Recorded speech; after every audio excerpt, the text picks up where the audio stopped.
Good morning, everyone. Welcome to your incredible biology class. Today, we will revise our topic transportation in plants.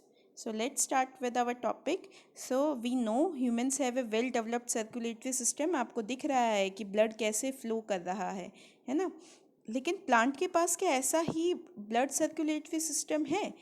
नहीं है। Plant को cut करते हैं तो उसमें ब्लड नहीं आता, तो प्लांट के अंदर ये जो ट्रांसपोर्टेशन है बेटा, ये कैसे हो रहा है? ठीक है, तो अब हम ये देखेंगे कि how does transportation occur in plants.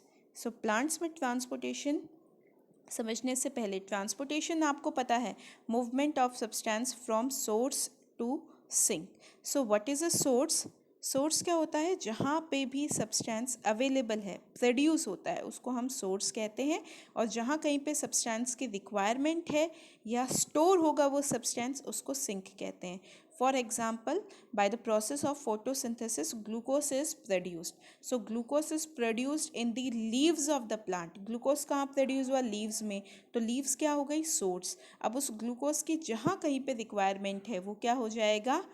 Sink हो जाएगा। फॉर एग्जाम्पल, ग्रोइंग स्टेम में रिक्वायरमेंट है, ग्रोइंग अदर पार्ट्स में रिक्वायरमेंट है, या रूट्स में रिक्वायरमेंट है, वो सभी क्या हो जाएंगे? सिंक हो जाएंगे।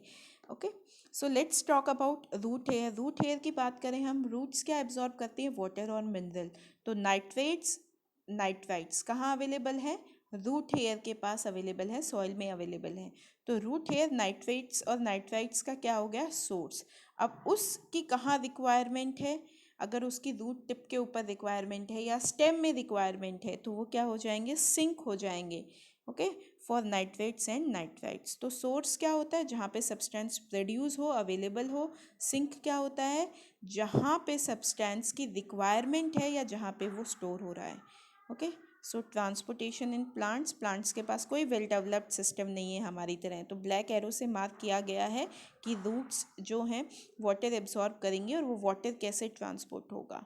ओके, सो प्लांट में डिफरेंट डिफरेंट पार्ट्स होते हैं, लीव्स, स्टेम, रूट्स, ये पार्ट आपको दिखाई देते हैं। तो ये जो डिफरेंट स्ट्रक्चर हैं, डिफरेंट पार्ट्स हैं प्लांट के, ये ट्रांसपोर्टेशन के लिए किस तरीके से एडेप्टेड है। लीव्स की बात करें, लीव्स के थ्रू क्या होता है? गैशियस एक्सचेंज होता है, या वाटर वेपर की फॉर्म में वहाँ से इवोपोरेट होता है। तो leaves are the entry and exit point for gaseous exchange. ठीक है, कार्बन डाइऑक्साइड, ऑक्सीजन का जो भी एक्सचेंज है, एंट्री और एग्जिट है, वो लीव्स के थ्रू होती है। स्टेम, स्टेम क्या होती है बेटा? स्टेम जो है वो आप देख सकते हैं, रूट्स को, लीव्स को आपस में कनेक्ट करती हैं। तो लीव्स हो गए, फ्लावर्स हो गए, फ्रूट्स हो गए, उनको कनेक्ट करने का काम कौन कर रहे हैं? स्टेम कर रही हैं। ओके, तो स्टेम इनको कनेक्ट कर रही हैं और वाटर, मिनरल और फूड के ट्रांसपोर्टेशन में हेल्प करेंगी। रूट्स क्या करती हैं? रूट्स सॉइल से वाटर और मिनरल को एब्जॉर्ब करती हैं। सो यहाँ पे ये स्टोमेटा का डायग्राम है, आप देख सकते हैं। कार्बन डाइऑक्साइड अंदर गई, स्टोमेटल पोर ओपन हुआ, ऑक्सीजन बाहर आई, वाटर जो था वो भी वेपर की फॉर्म में यहाँ से बाहर आया। तो आपने देखा कि स्टोमेटल पोर जो हमने बात की थी लीव्स में प्रेजेंट होता है, वो किस तरीके से एंट्री और एग्जिट पॉइंट है गैशियस एक्सचेंज के लिए। ये स्टोमेटल पोर अब क्लोज हो गया है। ठीक है, तो ना ही गैशियस एक्सचेंज होगा और ना ही वाटर का जो इवोपोरेशन है वो होगा। मैं फिर से इसको प्ले कर रही हूँ, आप देखिए कि ये किस तरीके से गैशियस एक्सचेंज अब यहाँ पे हो रहा है। कार्बन डाइऑक्साइड अंदर गई, ऑक्सीजन बाहर आई, वाटर बाहर आया, किसके टाइम पे? ठीक है, तो अब आप देखिए। ओके, प्लांट में इस ट्रांसपोर्टेशन सिस्टम की ज़रूरत क्यों है? प्लांट नीड ट्रांसपोर्ट सिस्टम क्योंकि प्लांट के अंदर भी बहुत सारे सेल्स हैं जो डीपली लोकेटेड है, जो बहुत अंदर है ना। वहाँ तक भी जो एसेंशियल मटेरियल हैं, जो ज़रूरी सब्सटेंस है, उनकी सप्लाई होनी चाहिए, वाटर की होनी चाहिए, मिनरल की होनी चाहिए, फूड की होनी चाहिए। अब प्रॉब्लम क्या है? Leaves can produce glucose, leaves food produce कर सकते हैं लेकिन वाटर और मिनरल को एब्जॉर्ब नहीं कर सकते। और रूट्स के साथ क्या प्रॉब्लम है? रूट्स कैन एब्जॉर्ब वाटर और mineral but they can not produce glucose, वहाँ फोटोसिंथेसिस नहीं होता है ना। इट मीन्स कि प्लांट में एक ऐसा सिस्टम होना चाहिए जो लीव से ग्लूकोज को रूट्स तक पहुँचा सके और रूट से वाटर और मिनरल को लीव्स तक पहुँचा सके। अगर हम शॉर्ट डिस्टेंस की बात करें कि प्लांट में अगर थोड़ी दूरी में ही मटेरियल का सब्सटेंस का जो ट्रांसपोर्ट है वो होना है, तो कैसे होगा? By the process of diffusion. क्योंकि छोटे डिस्टेंस में, कम डिस्टेंस में डिफ्यूजन से काम चल जाता है।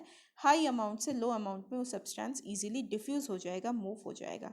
लेकिन अगर हमें लॉन्गर डिस्टेंस में ट्रांसपोर्ट करना है, बहुत सारे पेड़ हमने देखे हैं जिनकी हाइट बहुत लंबी होती है, फीट्स में बहुत ज़्यादा हाई मीटर तक होते हैं ना, वो बहुत लंबे लंबे होते हैं, उनमें ट्रांसपोर्ट करने के लिए एक वेल डेवलप्ड वेस्कुलर सिस्टम चाहिए। तो वो वेस्कुलर सिस्टम हमारा बनता है जाइलम टिश्यू और फ्लोएम टिश्यू से। जाइलम फ्लोएम को मिला के कहते हैं वेस्कुलर टिश्यू। जाइलम किसको ट्रांसपोर्ट करेगा? वाटर और मिनरल को रूट से लेके पूरी ऊपर की बॉडी में ट्रांसपोर्ट करेगा। ठीक है, तो ये ट्रांसपोर्टेशन ऑफ वाटर हो गया। ट्रांसलोकेशन क्या है? फूड का मूवमेंट, कि लीव्स में फूड प्रिपेयर हुआ और वो कहाँ पे ट्रांसलोकेट हो रहा है? भाई जहाँ कहीं पे उसकी रिक्वायरमेंट है, रूट्स में रिक्वायरमेंट है, या ऊपर की ब्रांचेस में रिक्वायरमेंट है, किसी फ्लावर के पास है, किसी फ्रूट के पास रिक्वायरमेंट है। So translocation is movement of food from one place to another place, या you can say from leaves to other parts of the plant. Okay, so आप यहाँ पे देख सकते हैं फ्लोएम और जाइलम से जो ट्रांसपोर्टेशन है वो ऊपर जा रहा है, फ्लोएम से नीचे की तरफ आ रहा है फूड, और जाइलम से वाटर ऊपर की तरफ जा रहा है। अब यहाँ पे आप देखेंगे कि ये जो है, ये what is this is our complex tissue. ये क्या है बेटा? हमारा कॉम्प्लेक्स टिश्यू। प्लांट्स में आपने 9th क्लास में पढ़ा था, plant tissue divide into simple and complex. Complex के 2 टाइप्स हैं, जाइलम एंड फ्लोएम। जाइलम के 4 पार्ट्स हैं, tracheid, vessel, xylem fibre, parenchyma. तो फाइबर्स और पेरेन्काइमा दोनों में कॉमन है। फाइबर्स का काम होता है मैकेनिकल स्ट्रेंथ प्रोवाइड करना, पेरेन्काइमा का काम होता है स्टोरेज। ट्रैकियार्ड्स जो हैं, xylem tracheid, they transport water in non flowering plants. Xylem tracheids non flowering plants में वाटर को ट्रांसपोर्ट करते हैं, और जाइलम वेसल फ्लावरिंग प्लांट्स में वाटर को ट्रांसपोर्ट करते हैं। Last to last year board exam में ये क्वेश्चन आया था और बच्चे कंफ्यूज हो गए। क्वेश्चन था, name 2 tissue which transport water in plants, है ना। तो वहाँ पे आंसर क्या आना था? ट्रेकियार्ड्स और वेसल। बच्चे आंसर क्या लिखे है? जाइलम और फ्लोएम। तो ये रॉन्ग हो गया। जाइलम किसको करता है? वाटर।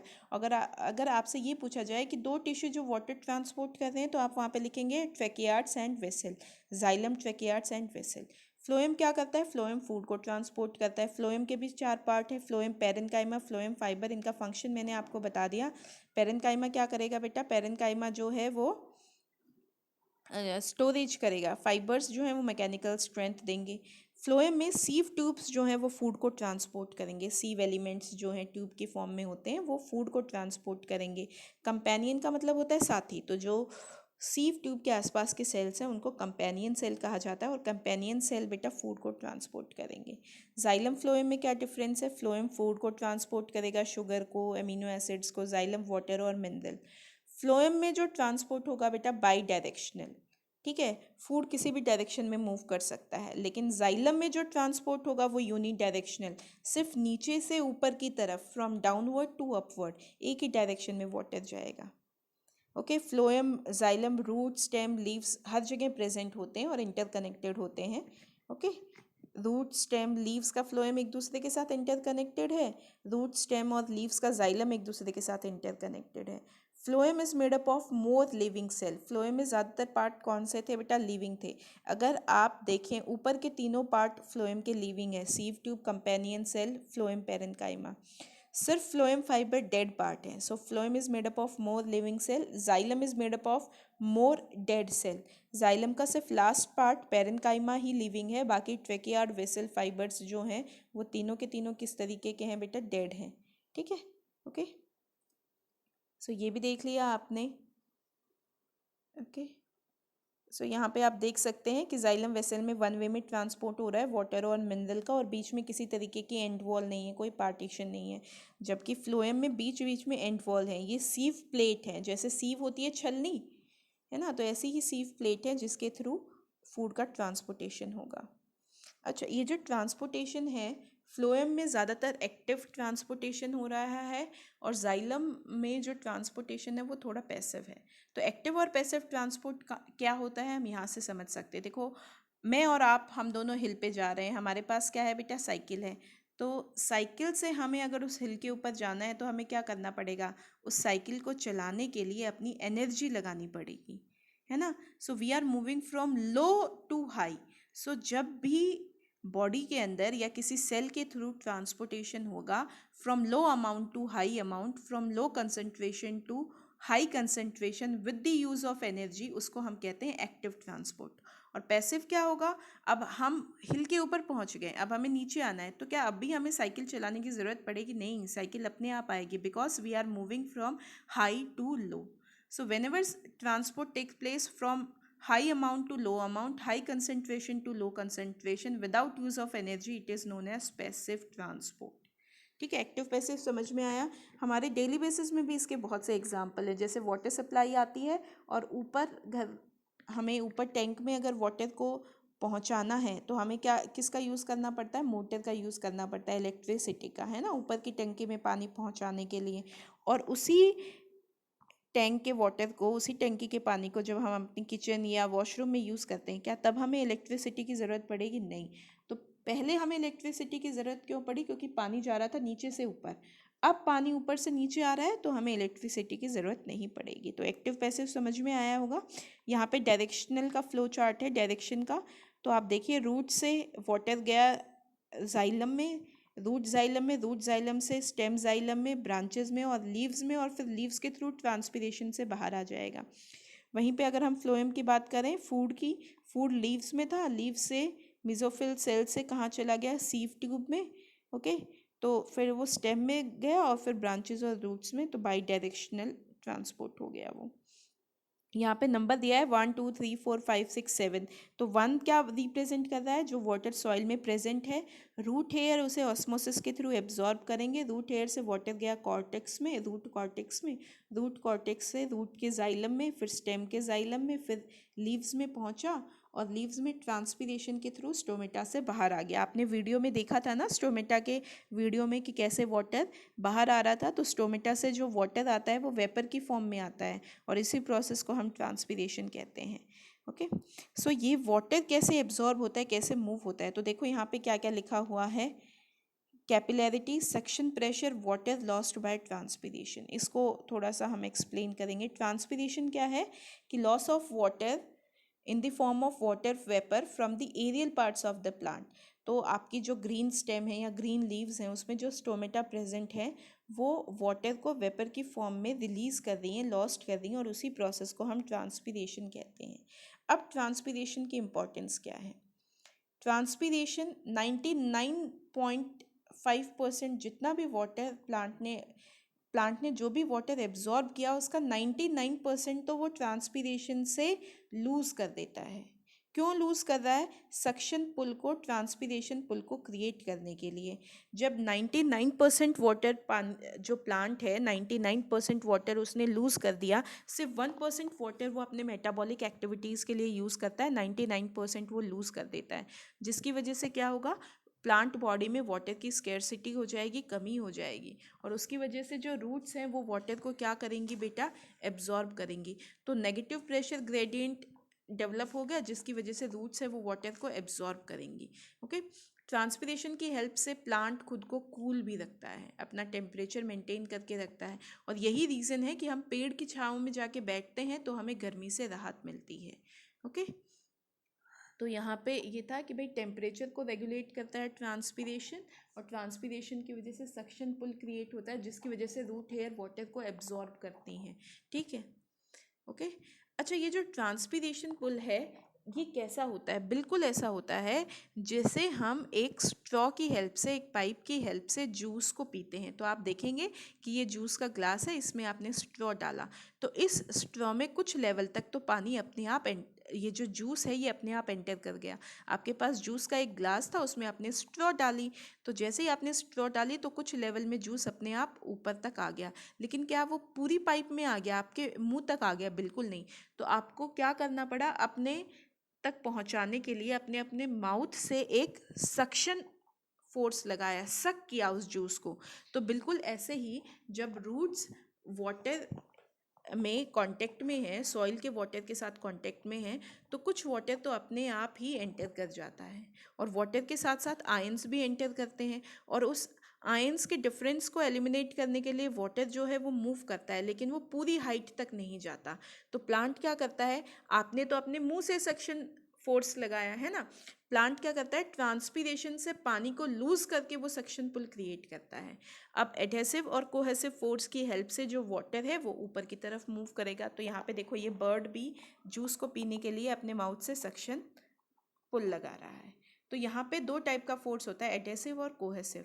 एडहेसिव फोर्स किसके बीच में लगेगा, यहाँ पे दिख रहा है आपको, जाइलम वॉल के बीच में और वाटर मॉलिक्यूल के बीच में एडहेसिव फोर्स लगेगा, और दो वाटर मॉलिक्यूल के बीच में कौन सा लगेगा, कोहेसिव फोर्स। ये हाइड्रोजन बॉन्डिंग से एक दूसरे के साथ कनेक्टेड होते हैं। ठीक है, एडहेसिव और कोहेसिव फोर्स यहाँ पे देखेंगे। एक वाटर मॉलिक्यूल ने दूसरे वाटर मॉलिक्यूल का हाथ पकड़ा हुआ है, इसका मतलब एक वाटर मॉलिक्यूल दूसरे वाटर मॉलिक्यूल से अट्रैक्ट होता है with the help of cohesive force. को का मतलब होता है सेम। और नेक्स्ट है एडहेसिव फोर्स। एडहेसिव फोर्स लगेगा जाइलम वॉल के बीच में और वाटर मॉलिक्यूल के बीच में। तो इसकी हेल्प से वाटर ऊपर की तरफ ट्रांसपोर्ट होता है। वाटर ट्रांसपोर्टेशन में हमें क्या ध्यान में रखना है, roots are in contact with the water present in the soil.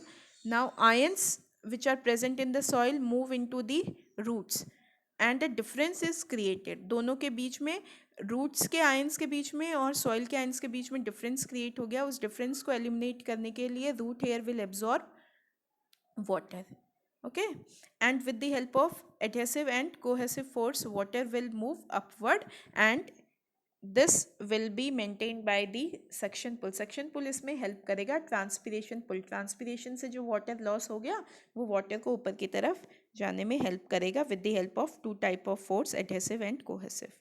Okay, तो यहाँ पे ये आपने देख लिया। सो यहाँ पे ये वीडियो है बेटा, देखो आप, रूट हेयर दिखे आपको, कॉर्टेक्स से कैसे वाटर गया ऊपर। ओके, और ये देखो ये जो ग्रीन वाला पार्ट है ये स्टोमेटा है, कि लीव्स में स्टोमेटा के थ्रू ये जो वाटर था ये बाहर आ गया। फिर से देख लो इसको, रूट कॉर्टेक्स से गया है ये वाटर, और देखो जाइलम वेसल से कहाँ ट्रांसपोर्ट हो गया, स्टेम की वेसल से लीव्स की वेसल में, और फिर स्टोमेटा जो प्रेजेंट है लीव्स में उनसे ये बाहर भी आ गया। ठीक है, ओके ओके, तो ये आपको समझ में आया होगा यहाँ पे।